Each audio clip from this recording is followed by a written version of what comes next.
उनको लगा कि ये सब मर चुके हैं, तो उनका एक जो पाकिस्तानी जो कमांडर था उसने अपने जवानों को आदेश दिया कि इनको रीचेक करो, इनमें से कोई जिंदा तो नहीं है।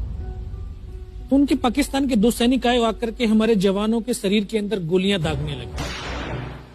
तो मैं बेहोश था, लेकिन इतना बेहोश नहीं था कि उनको सुन ना सकूं या देख ना सकूं।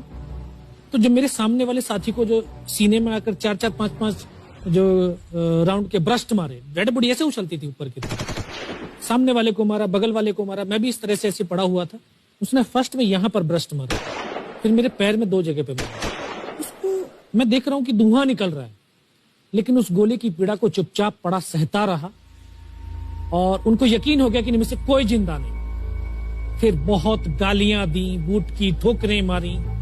फिर काफी देर के बाद में उनका जो कमांडर था उसने बोला कि इनके वेपन उठा लो, और नीचे जो हिंदुस्तान का पोस्ट है उसके ऊपर दूसरे जो उनके साथी थे उनको सूचना दिया, उसके ऊपर हमला कर दो। फिर ये आवाज भी सुनी तो मुझे लगा कि यार आज तो मेरी पूरी टीम खत्म हो जाएगी। दोबारा से उसके साथी आए, पाकिस्तान के सैनिक आए और हमारे जवानों के शरीर के अंदर गोलियां दागने लगे। उन्होंने फिर उसी रोटेशन से गोली मारी। तो जब 1 कदम आगे गया तो उसने राइफल मेरी सीने की तरफ तानी। तब मुझे लगा यार अब नहीं बचूंगा, लेकिन कहते हैं कि जाको राखे साइयां मार सके ना कोई। जब उसने गोली चलाई तो यहाँ पर पर्स में 5-5 रुपए के कुछ सिक्के भी थे। जब गोली जाकर के सिक्कों पे टकराई तो मुझे भी आभास हुआ कि तो मर गया हूं। पाकिस्तान का दूसरा सैनिक आया, उसने आकर के मेरा AK-47 उठाया और वापस मुड़ा तो उसका पैर मेरे पैर से टकराया होगा। तब मुझे लगा कि यार मैं तो जिंदा हूं।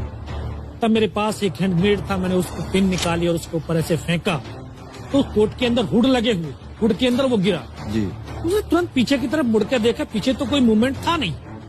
तो जब तक वो ग्रेनेड को निकाल पाता ग्रेनेड फट गया। यहाँ से उसका पूरा सर उड़ा और वो हमारे ऊपर आकर के गिरा। जो पाकिस्तान के दूसरे सैनिक थे उनमें खलबली मची कि इनमें से कोई जिंदा है, कुछ बोले जिंदा नहीं, नीचे से रिइंफोर्समेंट आ गई। तो उनमें खलबली मची। मेरा पास वही एक मौका था, मैंने दोनों हाथों से उसकी राइफल को उठाने की कोशिश करी, ये हाथ हिला नहीं।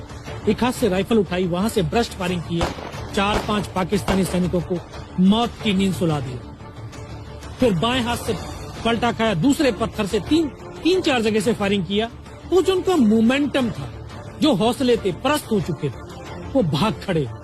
2-3 मीटर गया, जाके देखता हूँ सामने उनके लंगर चल रहे हैं, उनका लिविंग टेंट बना हुआ, उनके जो हैवी वेपन का डिप्लॉयमेंट था वो सब कुछ वहां पे लगा हुआ। उस समय जहन के अंदर एक ही पागलपन था, अपने साथियों को बचाना। फिर मैं वापस धीरे धीरे रेंगता हुआ अपने साथियों तक आया। फिर मुझे लगा कि इनमें से हो सकता है मेरी तरह कोई साथी होगा, जिंदा होगा। उनको देखा, किसी का सर फटा हुआ था, किसी के फेफड़े निकले हुए थे। बहुत देर बैठकर रोया भी, फिर अपने आप को संभाला। चारों तरफ बर्फ ही बर्फ, पहाड़ी पहाड़। यह भी पता नहीं कि हिंदुस्तान किधर है, पाकिस्तान किधर है।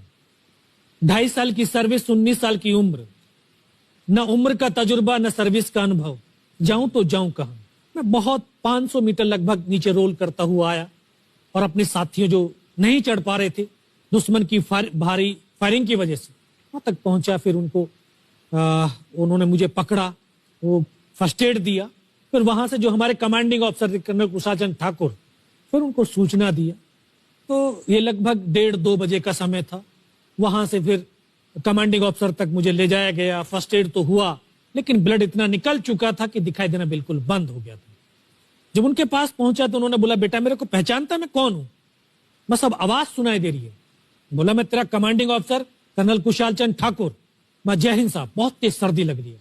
तो उनका जो लिविंग टेंट था उसमें के अंदर लेटाया, 3-4 स्टॉप जलवाए, थोड़ी सी गर्मी महसूस हुई। मैं, साहब थोड़ा सा पानी पिला दो। बोला, ठीक है पानी पिलाते हैं। तभी डॉक्टर साहब आए गए, उन्होंने ग्लूकोज की बोतल पिलाई, थोड़ी सी एनर्जी महसूस हुई। उन्होंने बोला, बेटा कुछ बता सकता है? मैं कहा, सब बता सकते हैं। तो उनको बताया कि सर ऊपर ये घटनाक्रम हुआ है और ये वहां की इंफॉर्मेशन है। तो लास्ट में उन्होंने बोला कि बेटा जवान की रिक्वायरमेंट क्या है? मैं कहा, साहब जवान की रिक्वायरमेंट अम्यूनिशन और फील्ड पट्टी की है। बोला, खाने के लिए नहीं चाहिए? सर भूख नहीं लगती।